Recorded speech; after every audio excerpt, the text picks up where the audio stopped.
ago, Naperville was home to one of the most memorable murder cases in Illinois, when a young girl was abducted from her home and murdered. To this day, the memory of that young girl lives on, but in a different way.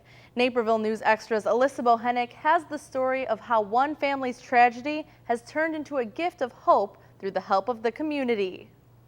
On the morning of February 25, 1983, a little girl named Jeanine Nicarico, usually bright-eyed and smiling, wasn't feeling her best. She was sick with a stomach ache, and her mom told her she could stay home alone from school, not knowing it would be the last time she would see her daughter alive.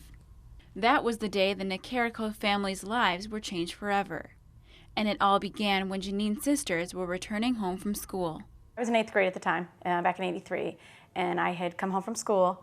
I took the bus. The bus stop was around the corner from the house. I came home and noticed that the inside door was open, but the screen door was still closed. Noticed a little bit of dust, and the plate on the for the doorknob was on the ground. Thought it was strange, but didn't think much of it. Went in the house. I knew Jeanine was homesick that day. Went in and called for her, and she didn't answer. It was then she knew something was wrong. With both her parents at work, Kathy turned to a neighbor for help. Ran across the street to my neighbor who worked with my mom, and she said that was strange too. She came back and helped me look for Jeanine, and at that time when she saw the door, called my mom immediately and said something was wrong. Knew that something wasn't right, and my mom came home right away. Though Jeanine was a fan of hide and seek, it was now clear this wasn't a game. Just 10 years old, Jeanine was missing from her home. I came home next with my girlfriends from school. I was a junior at Central. We drove in the driveway. The policemen were all there. At that point, my dad came home. That's where our community really kicked in, our neighbors, people from our church, and we were kind of scooped away at that point and really spent time with family friends, and while my parents were at the house with the police officers and FBI agents.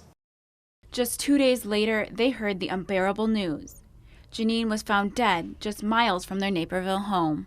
I think looking back at that, what we can remember is shock. I think watching our parents, was probably... And being parents now, you just can't imagine. Yeah. Really. Having to say that to your children. It's really kind of a blur. I mean, that was a rough time. We prayed, and we were just there for each other at that moment. For years, the family was involved in the numerous trials for those suspected of the murder, including Rolando Cruz, Alejandro Hernandez, and Stephen Buckley. But in 1985, Brian Dugan came forward and confessed to the crime of abducting, raping, and murdering Jeanine. I believe it just was a burglary that went bad, and they knew that nobody was ever home. And unfortunately, she probably startled them, and they didn't know what to do. They were probably, high on drugs or something. Who knows? We don't know, but they assumed that that's what went bad. In 2009, a DuPage County jury sentenced Dugan to death for the murder of the young girl. As the death penalty was later abolished in Illinois, Dugan is currently serving a life sentence in prison. But that's hardly enough to make up for the loss of her little sister, according to Chris. I don't think justice has been served, no. Can we move on with life? Yes, we have to. We had to. And I remember my mom saying that we are not going to fall apart.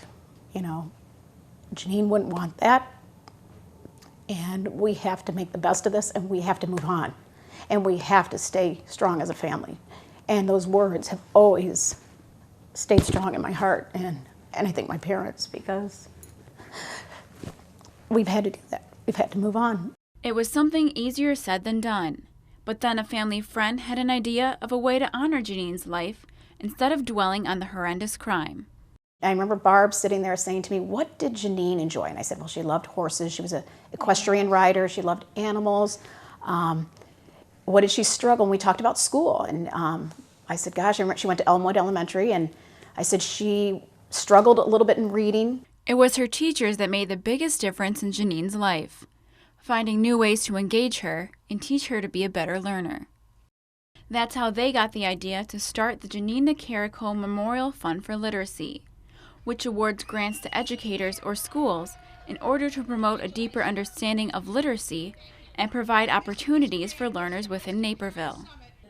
As a teacher herself, Chris can understand how something like this could help so many struggling in school.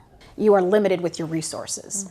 And these teachers went outside and found their own resources to support her in different ways. And so that's where And the they involved my mom and dad, which was really, like my mom said, that was the key. They asked me what would make her enjoy learning more. And getting to know her as a person even more, it just resonated with my mom and dad, saying, I want other kids to have the experience that she was getting. And that's how the fund was developed, really. Over the years, the fund has given out over $350,000 to those in need. But then the tables were turned when a few people stepped in and wanted to do even more to thank the Nicaricos for what they had done for them as learners. It was a teacher and a parent who had been awarded a grant and just wanted to give back. They said, our kids flourished from it. They learned so much. We as parents learned, we as teachers learned, and we just want to say thank you. So they approached us, my parents, and said, would you mind if we're going to do a 5K, and we'd like you guys to have all the proceeds from it. 14 years ago, the 5Ks began as an annual fundraiser for the Memorial Fund for Literacy, and since then have grown to include about 2,000 participants. Over the years, the run has changed formats, from a morning run to a nighttime glow-in-the-dark run. But what's remained constant is the reason behind it all. It's just a fun thing. It's a lot of fun, and that's the way we remember Jeanine. We talk about her all the time, almost as though she were here.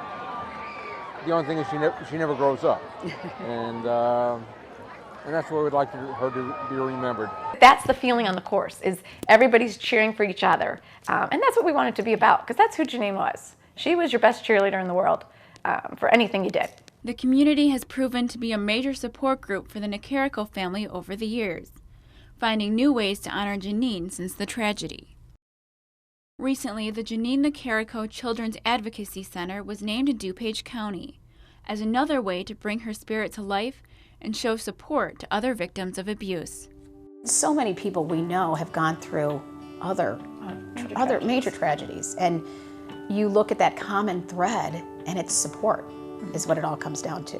When you have that support, we all know somebody that's gone through a tragedy. We are not alone in this. No. I mean, but I think when it comes down to it is when you have that support from people.